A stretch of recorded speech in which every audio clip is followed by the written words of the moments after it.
welcome to the LGBTQ New Americans Oral History Project. This is Wilfredo Hernandez, Arts and Culture Group Leader here at Brooklyn Community Pride Center. And I'm Jackie Yodashkin, Public Affairs Director for Immigration Equality. And today is Wednesday, May 31st, 2017. And we are here with... My name is Okboro Edafe. I'm a new LGBT immigrant to Nigeria, to the US. So at the Brooklyn Pride Community Center to shoot the documentary for the LGBTQ New American Project. Great. Welcome. Welcome. So, can you tell us where you grew up?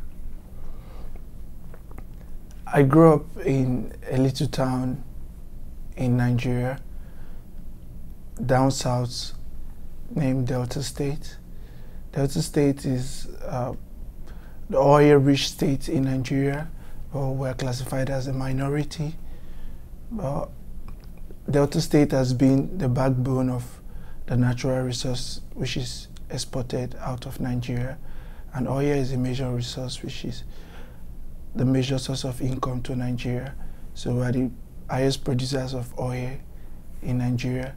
I was born in Warri, Delta State, Nigeria. And what was it like growing up there?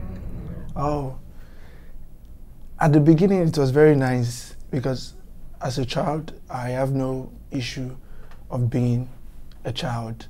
I was taken care of by my parents, and I had a lot of friends who I played with, and we are very known for being rugged and very aggressive, because Warri are tagged to be like, there's a term they call it in Nigeria, they say Jaguda.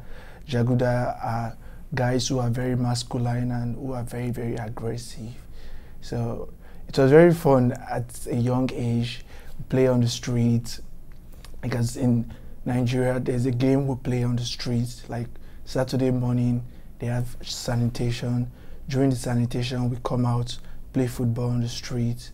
It was very nice growing up in such kind of local setting where you are free to exercise yourself as a strong and a masculine guy on the streets. It was fun growing up. And I had two sisters and an elder brother, so they were there for me. It was easy being myself as a child, growing up in Warri.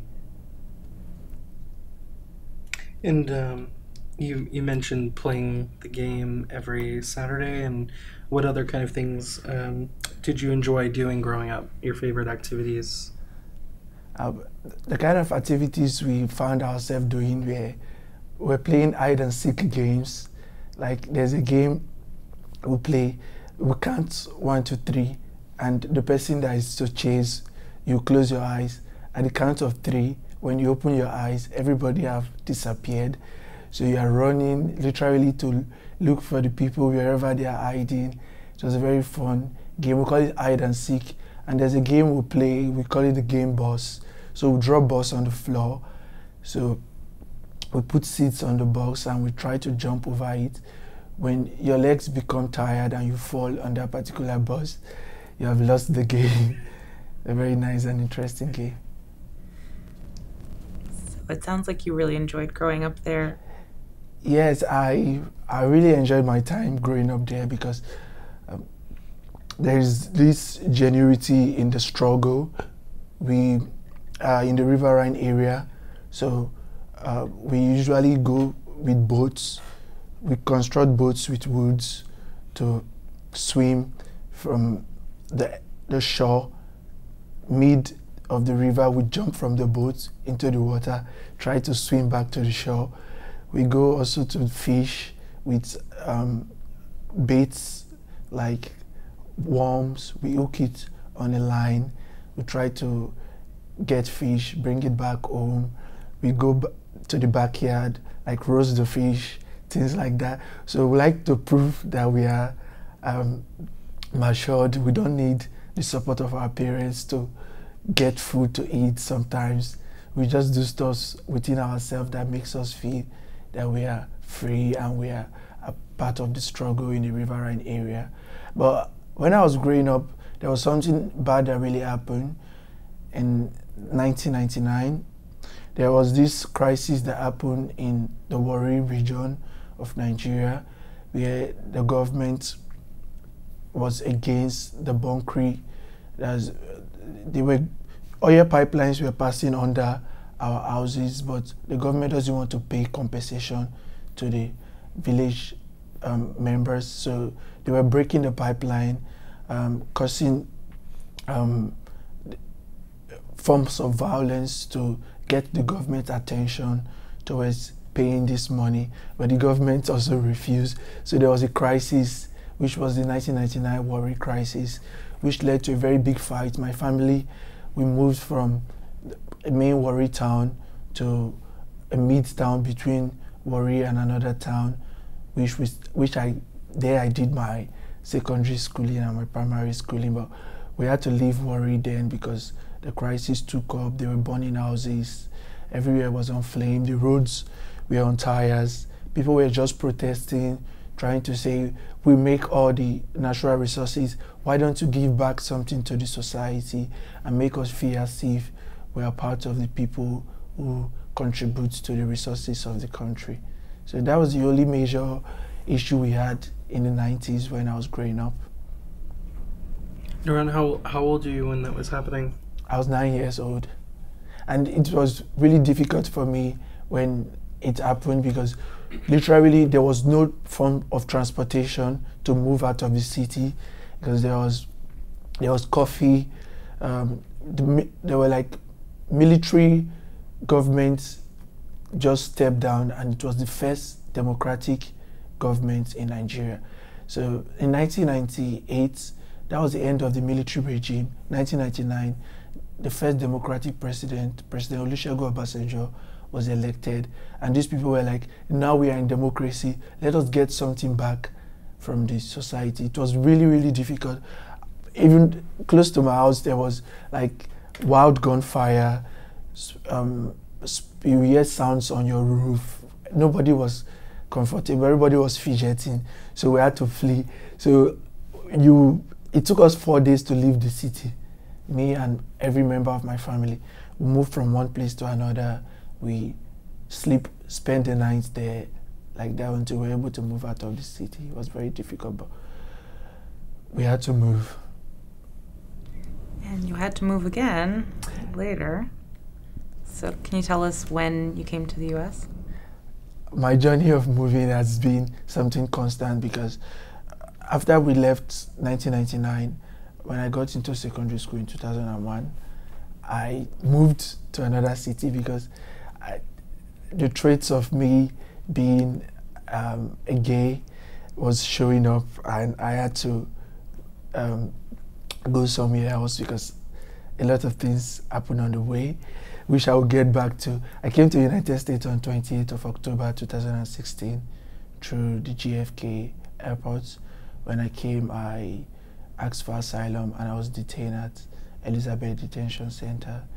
So I was moving out of Nigeria because of the persecution I faced in Nigeria as an LGBT pro-gay rights activist and a gay man myself. So I was coming to the US to seek freedom, but when I got to the border, all I saw was just border patrol officers at JFK and a big cell. I found myself at Elizabeth Detention Center, New Jersey. And what was that experience like? Oh my God. I was grateful I was alive because immigrants are different from asylees. We asylum seekers, LGBT asylum seekers, we flee persecution from our country just to find a place where we could call home. So I felt like I was safe because I have left a place where they have called for my persecution to be brought down dead or alive. Well, I was mentally distable because I've never been in a cell before, and it was the first time I was in a four-wall of a cell, and I thought I was going to meet freedom. So the freedom was trapped by having to go through mental pressure and fighting a legal battle. Things I haven't done before. I haven't been to a court. I haven't been to a cell. I had to eat what it's just like being locked, a dog that is locked in a cage. You are brought out to see the sun in the morning. You return back to your cage. Whatsoever your owner says you should eat, that's what you have to eat. It's really, really difficult being in a detention center. I never saw sun. When I said like a dog brought out to see his son, but I never saw the sun. All I did was imagine how it is outside to see the sun. But 5 months and 2 weeks, I was just hoping that one day I would get out of the detention and be able to live freely as a member of the LGBTQ community in the US. Previously, before I left my country, when I was growing up in my community in Nigeria, I found myself to be very, very different and challenging in situations because I was very proactive in everything I do. People say, oh, you're quite different in the way you handle things. I'm very meticulous. I pay a lot of attention to details. But I didn't define anything I was doing back then. So when I got into secondary school, I was sent to an all-boys secondary school because my parents said that I behave kind of feminine sometimes and they want me to experience how it is to be masculine, because in the struggle of worry, we believe a man should be masculine. So I was sent to Unity Modern Secondary School in Agbaro. It's like 10 miles from where we live. So I was sent to a boarding school. In my boarding school, I had my first sexual experience when I was in my first year of my boarding school with a student in my class. It was consensual, but because the guy was from a Muslim family, he said it wasn't consensual. Yes, other students saw us and they said they were going to report. So it took, like, it was first to run to the school authorities and said, oh, I tried to be sexual with him and it wasn't consensual. So the school asked other students who were in favor of him, trying to blackmail me. So I was called to the school assembly like in the morning, and it was very shameful for me because they told everybody, oh, he's being sexual with another student. They define homosexuality to me on that very day, that is a gay, and we don't want students like this in the school. I was being suspended. They sent letter to my parents telling them that I tried to be a bad influence to other students. So I was brought back to school after 2 weeks. So my parents did not hear at that time because they felt like I was a child. I knew not what I was doing. But before I came back home for Christmas holiday in 2001, it was a community college. Everybody came back home. They were telling their parents what I did. Parents Teacher Association. My story was everywhere. And this was the guy who was trying to force another student to be sexual with him. So my parents were really, really angry with me. So they gave them a suggestion that I could be cured of being gay by taking me to a traditionalist who would try and cure me from being gay. So my parents took me to a traditionalist, my dad. They cut some marks on my stomach about 1 inch long, about 25 different places. They tried to preach some like medicine and say they were curing me of being gay. But I don't know what was being gay or what they were all doing, but I know I had feelings for guys. So it was very difficult for me. It just showed me how my parents rejected me for who I was. So I struggled through secondary school. Even trying to maintain friendship with people was really, really difficult. When I was in secondary school, when I was in senior secondary school, I was made a prefect based on merits. But the junior students in the dorm I was put into tried to blackmail me by saying I was trying to be sexual with them even when I was not. Because I was trying to be very careful after the persecution I suffered in my junior secondary. But the school have to remove me from being a prefect because they felt like I'm of bad influence to them, even though it was on merit basis. So I became mentally unstable.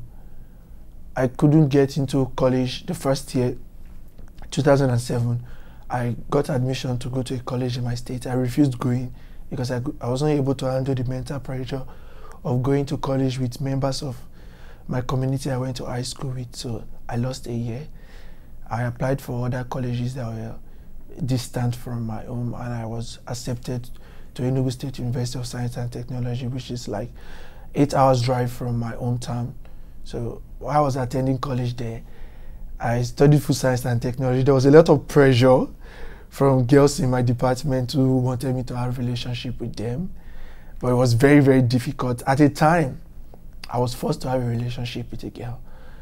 In 2008, I had a relationship with a girl for 3 years because the community in Nigeria, they don't accept any form of they classify you to society as a status in which you have to fall into at a particular age. So if you're in college, you have to have a girlfriend, or you have to have somebody that's coming to visit you, or your neighbors will say, oh, you're something else. And it's like tradition for a girl to come and cook for you, something like that in college. So I was forced to have a girlfriend. So I was dating this girl for like 3 years or so, but it wasn't working for me. So I just did it to fend off persecution from members of my class and my neighbors, because they were all suspecting the first 2 years in college, why don't you have a girlfriend? So I did it, but I later left that because it wasn't working between both of us. I had my first relationship when I was almost done with college with a guy I met on a social network. Before I met that guy, I suffered a very terrible persecution in Enugu State, which made me have a girlfriend. Before I started dating the girl, I tried to meet a guy on the social network called Manjam. When we tried to meet, the guy told me that he was gay, blah, blah, blah. So we arranged to meet. I went to see him. So I didn't know that it was a black male. So we tried to do something. So the other, and another 2 guys walked into the room. They took my cell phone, my debit card. They went to the ATM, took my money. They said, if I make any move, that the police is just like 2 blocks away from here, that they were going to hand me over to the police. And it's very scary to go to the police because the police are the major perpetrators of LGBTQ people in Nigeria. So after that incident, I was afraid of myself. So I started having a relationship with a girl. So when it didn't work out after a time, I tried to look for a guy. So there's different means of meeting guys in Nigeria. At like 2012, it now became likely more possible to meet a guy because the community has started growing. We meet at parties, social network. There's a way you could discern if somebody is really a member of the community, but sometimes you could be unlucky. So there are some bars in which members of the community sit. Sometimes police come and break into those places, but there's a way we do it whereby we are a lot more safer and more aware about the environment before we make decisions of meeting. We meet at friends' places. So I met a guy in Abuja. He came to a party in Enugu, an Abuja guy. So we met, and that was my first relationship I had. So it was really fun, but it didn't last because people will know you are gay if you are always going out with a particular guy for a long period of time. It's a whole bunch of difficult times to be who you are in Nigeria. I moved from Enugu State back to Delta State because nothing was working out in 2013. 2013, my family wanted me to get married to a lady because I was done with college. They were like, we have a lady you could get married to. So I moved out of Delta State in 2014 and I went to Niger State. I stayed in Niger State for a year. It didn't work out because I couldn't even have a relationship with a guy. I couldn't meet anybody because this is a northern state and they practice Sharia law. And the Sharia law, any slight notice that you are a member of the community, you will face very cruel persecutions. So I left Niger State and I came to Abuja. So Abuja is a bit more accepting of gay people because it's a city, it's a metropolitan city, and a lot of people who are diplomats, a lot of people who are working with diverse community and groups, a lot of lobbying happens in the city. So when I came to Abuja, it was fun at the beginning because I started attending gay parties, a lot of gay parties in Abuja.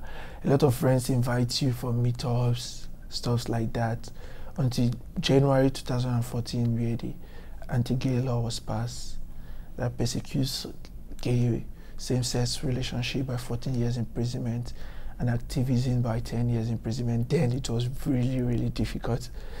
So the first attack that came up in 2014 was in Gishiri community, where gay men were dragged out. I was in Abuja then, out of their houses. They were beaten on the streets, both the community members and police, saying that gay are evil, we are going to burn them alive, they don't want being in the community. It was very difficult then. And then I was thinking what's next to do, if I should leave Nigeria. That was when I thought of leaving Nigeria. But I couldn't leave at that time because I really had so much love for Nigeria, because I feel like there was going to be a day where we are going to be able to express ourselves for who we are, and people are going to understand who we are.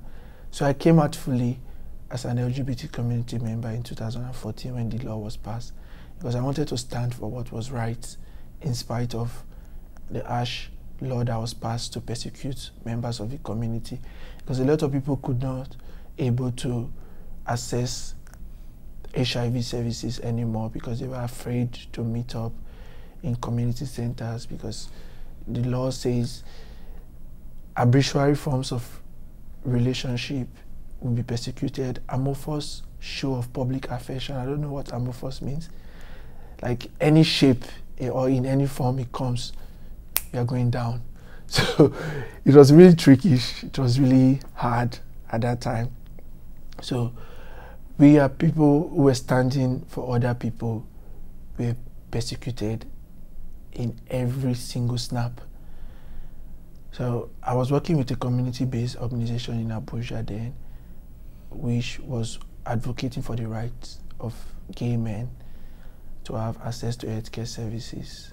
And a lot of gay men in Nigeria die from HIV because there was no access to healthcare services. So this community-based clinic was there to provide ARVs and other forms of treatment to members of the community.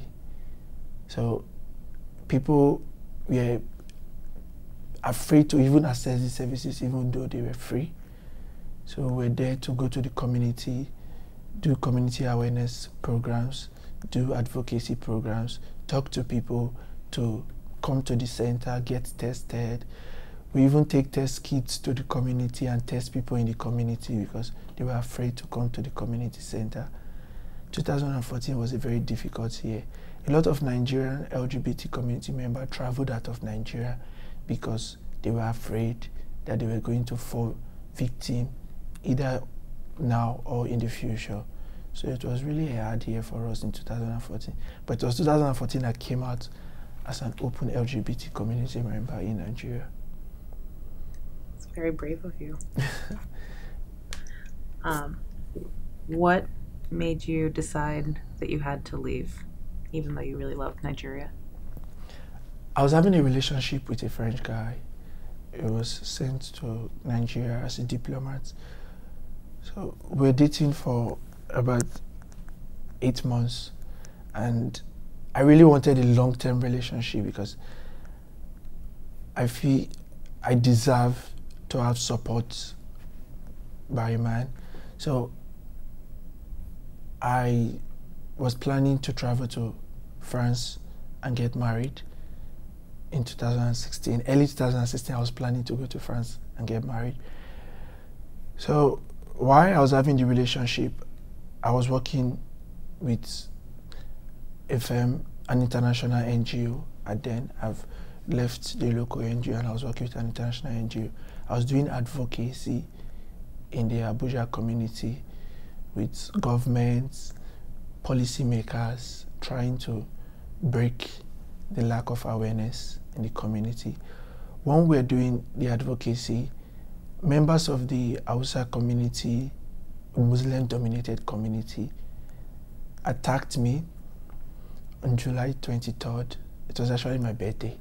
So I was attacked by members of the community. They dragged me out, they beat me up. They were saying that he's gay, he's advocating against our religious views and the rest. And we don't want people who are possessed to be in our community, stuff like that. So while they were beating me up, I blacked out. So I woke up the next day in a clinic and I asked, the nurse said that I was brought there by an old lady who had pity on me and saw the identity card on me. So she brought me to my facility clinic. So I was there for about 7 days. So when I recovered from, when I was able to speak, I just documented my case at a community center where human rights abuses are documented in Abuja. Then the visa I could get at that time was a UAE visa because it took me 2 days to have the visa.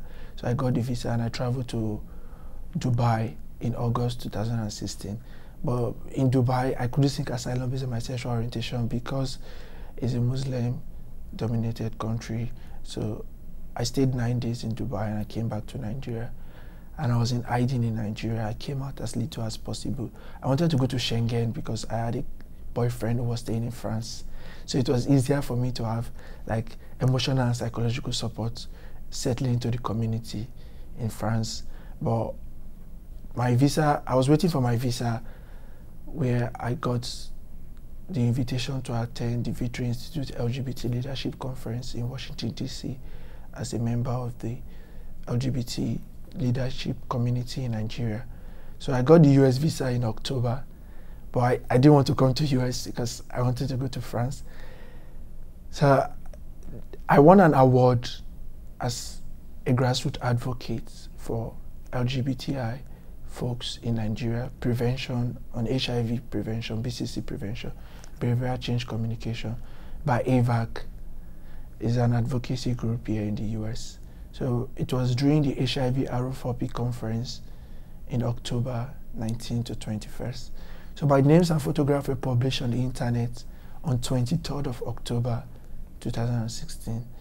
So I couldn't stay further because I've been persecuted in the past and I was going to face more persecution because of my face and names that have been published on the internet. So I bought a ticket on the 23rd, that very night, to travel on the 25th. But my flight was shifted to 27th. I stayed in the hotel about 2 days. So I flew straight to JFK. So I left Nigeria because my life was at the verge of being taken away because there was posters all over the city saying that this guy has been found to be involved in homosexual activities by Malam Shehu Dance. Is a big religious head in the north, that anybody that sees me should bring me dead or alive to the religious center. So I had to flee.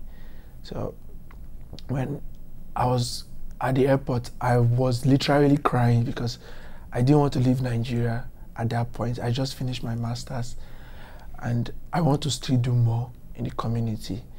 When I was in transit, I tested a friend who was living in Brooklyn, and he said if I get to JFK, I should come and meet him. But when I get to JFK, all I was thinking was, should I ask for asylum or not? I was stamped to go in. I went to collect my bag and I said, this was why I came to the US, and let me just get an immigration officer because I knew nothing about it, and tell the immigration officer that I came to seek for protection. So I told the border control officer.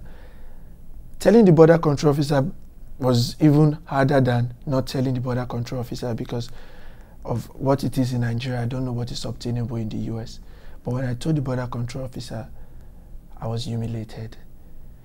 Telling the border control officer, he sat me down for about 2 hours, asking me questions which we take a professor in law to be able to explain. For someone who is fleeing persecution, who is unstable, who has jet lag, 12 hours, doesn't know how the system runs in a new country. You sat me down and were questioning me all about my life, and you expect me to tell you in just some few seconds. It doesn't work that way. So I told him, I'm a gay man from Nigeria. I was persecuted in my country, and that's all I have to say for now. If there's another opportunity to speak, I will speak more. I was persecuted this time and this time in my country. It's a long story. I couldn't say it all at the airport, but I was very, very angry that I just came trying to find protection, but I was treated as if I was a rag, not knowing the struggle I went through to get to the border to seek protection. So it was really annoying for me that when I thought US was the place of freedom, not knowing that I was going to go through another form of persecution that I never expected at the border, because the border patrol officers are trying to scrutinize who is saying the truth or who is saying something wrongly. But it takes bravery for somebody to leave his country and go to another country.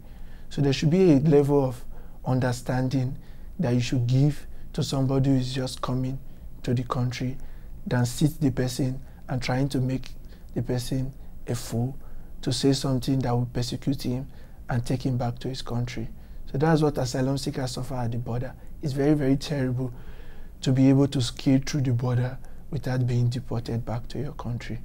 Even submitting yourself, surrounding yourself to the border control is a problem.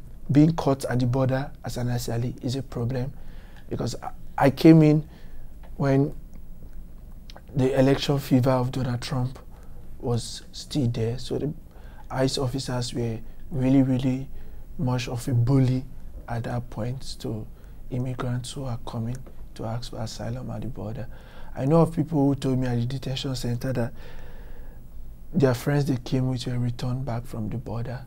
I met people at the detention center who came from Nepal, LGBTI folks from Nepal to Brazil. They traveled through 7-8 states to get to Mexico border. Some of their friends were returned from Mexico border to their countries because they were having passports of their countries, something they could use to deport them. It's very difficult for LGBT asylum seekers to even have audience from border control officers who are homophobic or who are discriminatory based on race.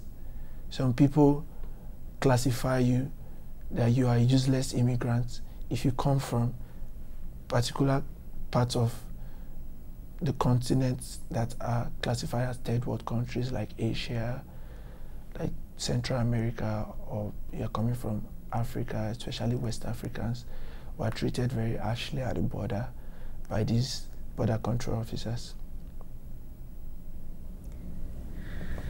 Well, you went through a lot, but now you have your asylum. How does that feel? So having the asylum makes me feel a bit relaxed, but there's still a lot of documentation that has to take place on my path to citizenship. But having the asylum was a very big race, because when I came to the detention, I was thinking, how can I be able to face trained legal prisoners who I don't have the strength to speak to because I am not trained as a legal prisoner? Most LGBT asylum seekers, the first problem we go through is trying to get legal support to fight our asylum cases, which was very difficult. But luckily for me, immediately I came into the detention, a night I slept in the detention, I was given a toll-free number to speak with Immigration Equality, which was able to walk me through the process of going for my credible fear interview. Even a paralegal was on the phone with me when I was doing my credible fear interview. The credible fear interview involves you telling what persecution you went through in your country. So Immigration Equality tried to apply for parole for me because it was very difficult for me to stay in the detention center. They wanted me to come out and fight the case outside.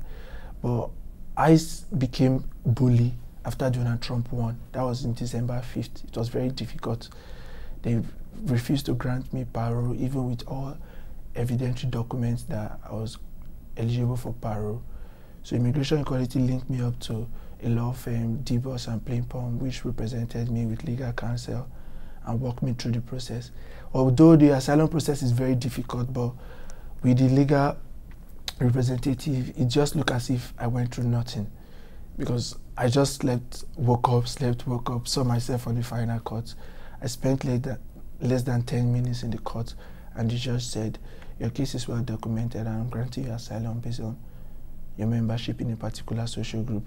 So first of all, the legal counsel for asylum seekers is very, very important, because without it, asylum seekers who are LGBT folks are being sent back to their country to face the harsh persecution which they are running from. So what sense does it make to battle against a legal personnel who is 10 times more equipped with you, more than you, has internet access, has access to journals and everything that you don't have access to?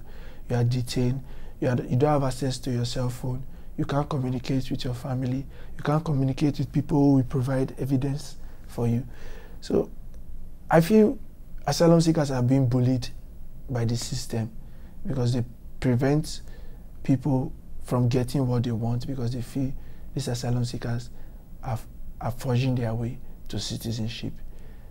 There is no way anybody who is sensible will leave his culture, leave his accent, leave the way he dresses, leave the food he loves eating, the way you like traveling, and come to a country where you have to learn everything afresh, where your English you speak is a second language to people who English is their first language, where your skin color is a second color to people who their color is an indigenous color, where your legal documentation is a second or a third documentation to people who were born in the US, who are whites, who can speak the local language. So I don't think it's sensible for LGBT asylum seekers to be bullied by border patrol officers, the states, the government, using people as a way of making money, keeping people in detention and extracting funds per night they spend in the detention center as a means. No matter the days, the months, and the years you spend in a detention center, it doesn't grant justice. Justice, or somebody who is, they say they are trying to curb away evil people from the society. But putting someone in a detention center can make somebody violent when he comes out, because the first thing you saw was learning how to be a criminal by being locked up in a detention center. So being granted asylum makes me a bit happy. When I came out at the first time, I was very, very happy, because my dream was to be free and be happy. And I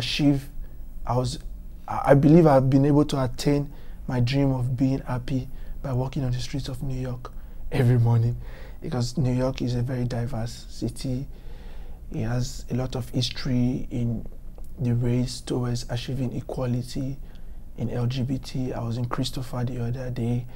I saw the Stonewall where the LGBT revolution started.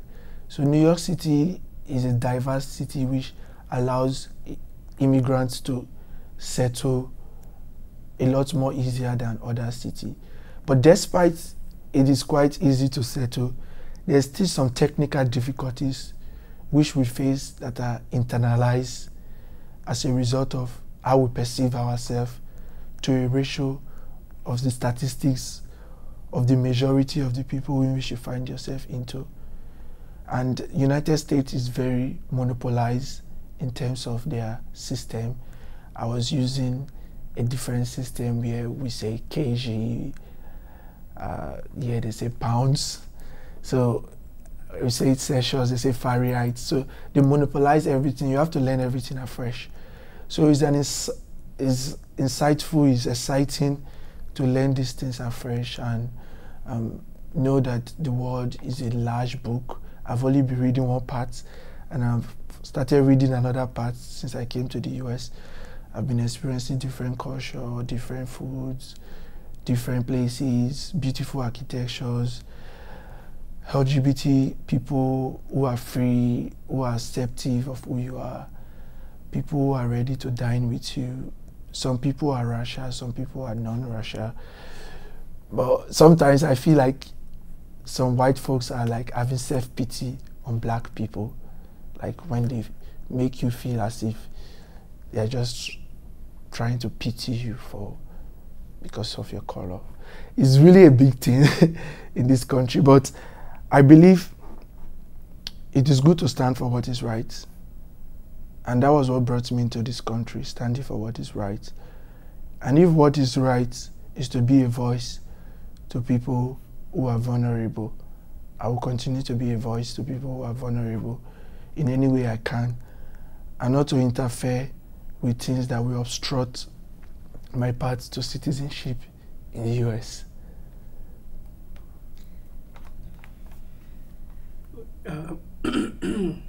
What was the most surprising thing for you after you were freed from detention about living or moving around in the New York City or the United States?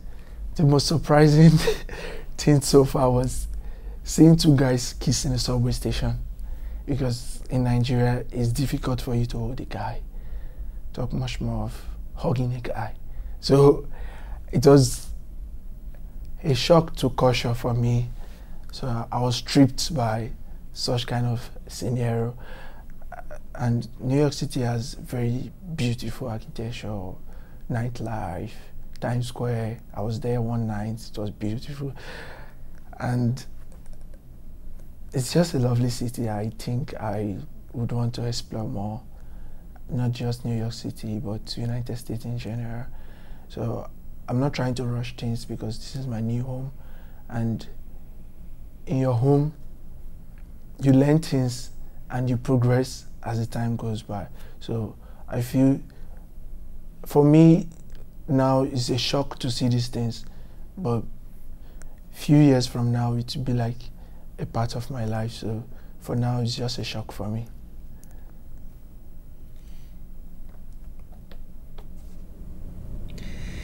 And do you currently live in Brooklyn? No, I live in Queens. What do you like most about living in Queens? Beautiful part of living in Queens is like using the 7 train as the most diverse people in any little geographical area, from 34 Austin Yard to the main 7 Flushing. I read that more than 700 languages are spoken by people who live in that geographical area. And it's a bit more relaxed for me because there's a lot of people of color found there. And I came to understand that like Asians have taken over that part of Queens. So it's nice to see how people could migrate and become integral part of a community, support the development of that particular community, and be a part of that community. So Queens is a very beautiful place to be. It's quite peaceful, and I'm still going around trying to understand the place, but I just moved from my house to the subway station down to town. It's just 1 train, so it's a beautiful place to stay. And you talked a bit about immigration equality. So how did you get the phone number for immigration equality? So when I came to the detention center, I have one of my friends' phone number. My first friend I called gave me immigration equality number and told me that immigration equality is waiting to hear from you. that they heard you were detained yesterday, and one of the paralegal will talk to you. So I got it from a friend. But when I stayed in the detention center for about a month, I discovered one LGBT folk in the detention center who had immigration equality number also. But new LGBT folks who came, I also gave them immigration equality number. So it's like a shame. We try to be discreet in dissemination because some people they discriminate you when they get to know about your sexuality. So it's easy to get, but we kind of like identify members of the community by targeting. So, do you miss Nigeria? Oh my goodness. Not for now. I miss Nigeria, but for now, I just want to go over the mental battle I went through all this while. But yesterday I went to an Accra restaurant to eat a Nigerian food, and over the Memorial Day weekend, I had an invite by a Nigerian friend, an LGBT community member. When I went to his apartment, like 11 other Nigerians were there. It was in Bronx. It was the first time I went there. So it was very, very interesting to see that like you have a community in this city. I had Nigerian foods and the rest. And I asked them, do you guys miss Nigeria? Everybody said, never. Like, do you want us to go back and get killed? But what I miss about Nigeria that I haven't found in the US is that LGBT community in the US is individualistic. It's not like a community whereby people are like giving you support psychologically. So why it's different in Nigeria is because of the struggle.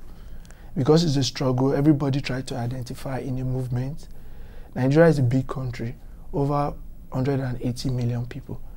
But I know almost 70% of the LGBT community members who are gay men in Nigeria, because we try to have a network so people will not fall out of the network and get blackmailed, get extorted, get beaten by people or something like that. So in the US, in New York is free to, so you hardly get connected to community members because everybody is running around trying to get their bills paid and the rest of it.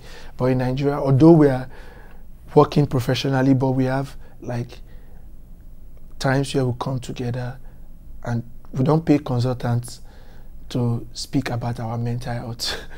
We do it together. We talk about issues we are facing, the struggles, we cook, we play music. Sometimes inside our rooms, we do our drag parties and the rest of it. So those are the things I miss about Nigeria, whereby your community members are trying to be free and exercise who they are inside the house. When we come out, we change our colors and we just move out. So that will be a big part of what I will miss from Nigeria. Secondly, I'm going to miss my peer, because people I grew up with, people I knew as friends, people I go out with to barbecue, a lot of events like that. It will take some time to break even and try to be able to have that kind of life in the US. But I feel maybe when I'm 70, I'll go back to Nigeria and allow them to kill me. Or when I'm 70, would have won the battle over the harsh anti-gay law. It's a struggle. I know one day we'll be able to achieve a level of acceptance by the community. But I hate Nigeria because of their religiousness, which runs over everything. Like, oh my God, there's a saying that you can pray gay out of your life, that you are not a Christian, that's why you are behaving like this. Even pastors, head of religious centers, they try to have sex with guys behind closed door, and when they come out, they say rubbish. I know of a lot of religious leaders who have come in contact with that I've met them in an advocacy meeting, something like that. I've met them in parties asking for contact of other gay men. And when they're on the pulpit, they're like goddess. They have never experienced something like that. So all these dramas are things you are likely to miss, but you never know what will happen in the future. Maybe we'll be able to achieve some form of equality and we all go back home. Well, while you're here, what is your life like here? So basically, since I came out from detention, it's like 6 weeks now I came out from detention. Today is just the 6th week on the dot.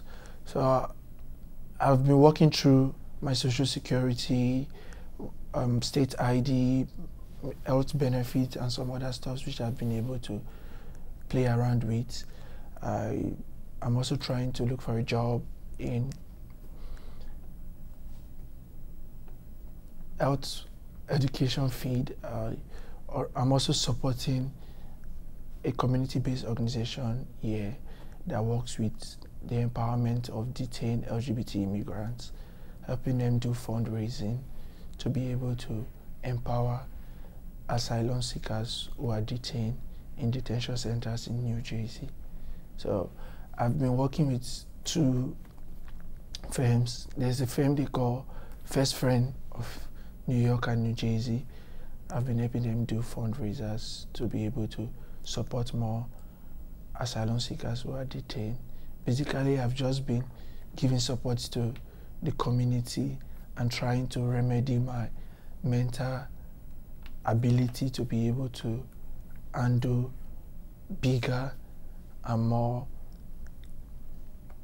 assignments that will be placed in front of me in no distant time. So a big part of integrating into this community is trying to understand the history, the culture, and the rules of living in America, because from my background, everything is difficult to break into because I've seen that race is a big issue, although people don't like to talk about it, but I like to talk about it. Race is a big issue. Educational qualification outside the US might be a big issue, but competence in your skill might be important. I also have seen that the LGBTQ community in the US are really doing a lot in trying to break even grounds with equality and fights to push bills in the Congress. I was with Human Rights Campaign last week when I was briefed about the new bill they are trying to pass called the Equality Act that will ensure full equality under the law. So I think times will come where it will be very, very easy to be an LGBTQ folk in the US and almost every other part of the world. So I'm just trying to integrate to the community. Well, it sounds like you're finding more people that you can be part of a community with. Do you feel like you have some growing community and friends here? Yes, I have some community members who are my friends, but because of what happened, I'm afraid to really connect to the larger community. This is the first time I went to any community center in New York. There are a lot of community centers. I'm afraid to even attend a Pride event or something. It's because of I'm trying to handle the pressure and the stigma, the discrimination, the persecution, the sores, the heartache and the pains of the past. I'm trying to let them go before I become a full member of the community, because I don't want to make people feel sober over myself when people are supposed to be having fun. So I don't want to spoil people's party. So now I'm just trying to be more knowing myself than integrating into the community. So when I know myself better and understand my chemistry better, I will venture into understanding and connecting to the community at large. So, what do you like to do? It sounds like you like to walk and look at architecture. What are you enjoying doing the most? Okay. I like to talk. I like to speak for the rights of minority. I enjoy advocating for people. So I like to be in social gatherings where I connect with people and educate people on issues where they will be able to connect with these issues and will break even ground. But socially, I wouldn't say I'm a social animal, but I like parties. I like to party when I'm free. I like to visit the library in the mornings when I'm free. I also like to watch TED Talks when I'm free. So when I'm free, I do three things. I either go to the library, I watch talks at home, or I go to party at night. So I find myself doing one of those three most times. And do you like to cook? I studied food science and technology. I have a master's in nutrition, but I'm a fucking bad cook. Sorry, I used that word. That's okay. I can cook one Nigerian food that was my local food in Warri. It's made from palm kernel fruit. I could cook it because it's very easy. It's just like extracting the juice from the palm kernel fruit and adding spices. Then the food is ready. So, and I find it problematic in New York City because if you don't cook, you find yourself eating a lot of junk and you grow bigger. And there's no way you could avoid that sometimes because the system needs you to be up and doing. So at the end of the day, you are tired and you just get to eat the junk. So now I'm even struggling with my stomach to make sure I don't grow too much belly fat. That's just off point. But to say I would like to learn how to cook now, since it's now a requirement to live in New York City. What does it mean to you to have asylum in the United States? So having asylum in the United States comes with a lot of benefits. First of all, it's a path to citizenship, which is very difficult to get in any other way. I don't know, I would have gotten a path to citizenship apart from asylum, but I didn't brought myself here to become an asylee. Circumstances brought me here. So being an asylee in the US is an advantage to me because I've been able to live freely and happily as a gay man. I've been able to access public assistance and benefits from the government. I've been able to have an unrestricted social security, which is like being a US citizen. So to apply for a job almost like a US citizen. And being free to walk in the city without fear of being persecuted by law enforcement agents or running around as an undocumented immigrant. So in my own case, it was different. I was detained, it was very difficult, but when I came out, I was free. So it is an advantage for people who flee persecutions from their country to be granted asylum in the US. It will, first of all, make them feel like they have achieved peace of mind, not only fleeing away from their country, but having a new place to call home. So that is an advantage for asylum seekers, to have a new home, to feel free, to express themselves, to integrate into a new society and have a new family. So it is good people who merit asylum to be granted asylum. And it's also good for the larger community to support firms who provide support to asylum seekers, because I wouldn't lie to you, I would have been back in Nigeria right now if I didn't have the support of Pro Bono Legal Counsel, because it will cost me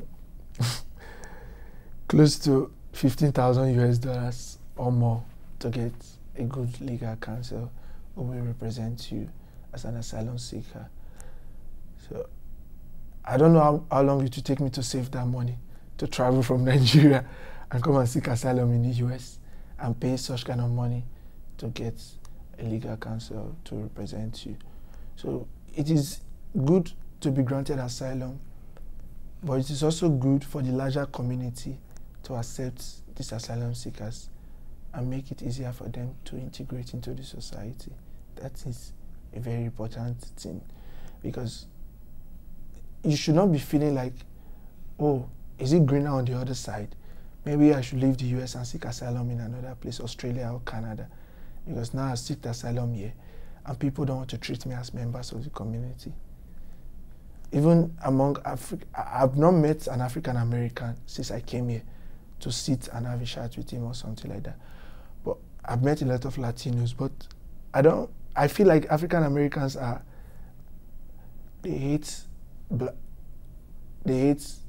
Black Americans hate African Americans, and African Americans hate asylees. They're like, these guys are coming to drag what we are trying to build. You understand? But everybody should try and break our differences and let's be human. Black, white, brown, green, red. Because I saw two couples, a guy and a lady. The lady is black, the lady is black, the man is white, their baby is brown. So we don't know what will happen tomorrow. But to break even in the way people think psychologically, more awareness needs to be done. It's just like breaking even in Nigeria as regard to their cultural belief of who gay people are. It will take a very long time, but progress will be made. So that's how it is in the US also, because a lot of kids grow up in a segregated society whereby they meet only their same kind. Even some black folks, we have phobia internally to even interact with other color, not because they stigmatize or discriminate us, but because we have that internalized phobia of what it might come up to because of previous experiences. So we just have to be human, break our fear, involve more interaction with people of different races, even gay, straight, everybody should drop our differences and integrate ourselves, because I just came to understand yesterday that being queer is not being gay or straight, but being human. That any creative human being is a queer. So it's just a way of, if you say you are gay, bi, trans, it's just identification. But everybody on earth, we are queer because we like to be creative in one way or the other. We like to dress fancy, we like to do things fancily. And this little touch of fancy things makes you a queer, which we don't just want to identify as queer. But queer is not being only lesbian, gay, bi, or trans. So it's just differences in knowledge level, prejudice, ignorance, and the kind of background you grow up with. These things affect the way you interact with people. Well, we should learn to be more human and less classifying ourselves into different classification that makes us feel distinct from other people. Just like allowing your ego to gain gratification over being a significant edge over another person. That's what it says when you are trying to prove that you are different.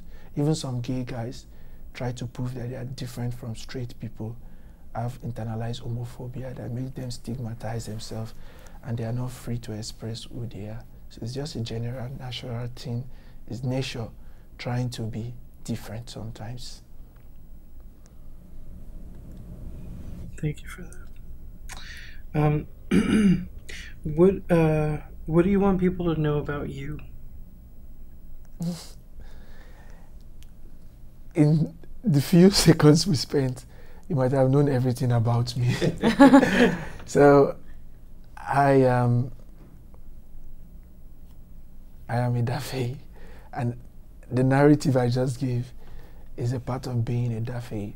But the only part I haven't said is I am like an orphan right now because my family and I have a dysfunctional relationship because of my sexual orientation. I have no immediate, like biological family. My elder brother, 2 sisters, my mom and dad were separated ourselves. Maybe we might form a bond later in life, but now I'm separated from them. But families could be people you choose, and we could have biological family. So I'm trying to build a new family with people I've chosen and people who have chosen to love me for who I am. And life is becoming more enjoyable and more bearable than what it was before. Is there anything else that you want to add?